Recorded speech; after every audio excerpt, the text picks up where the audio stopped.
Here right now, and pretty much everything I own, my family are just in there, and we're packing up today and moving on to the next place. It would terrify some people, but it just feels completely natural to me and I love it.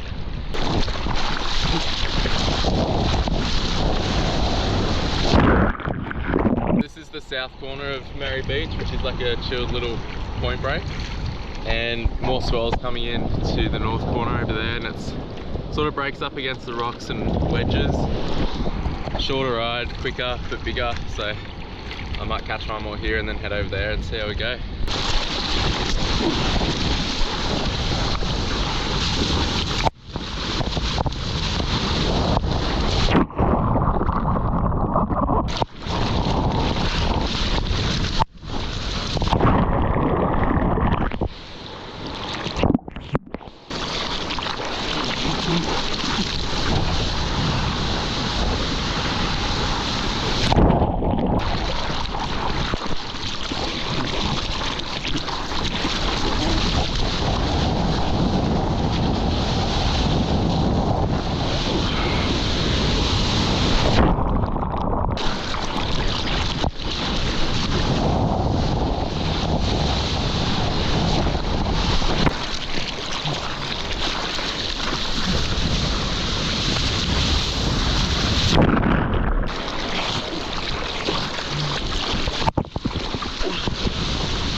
Saying that for the last 20 minutes.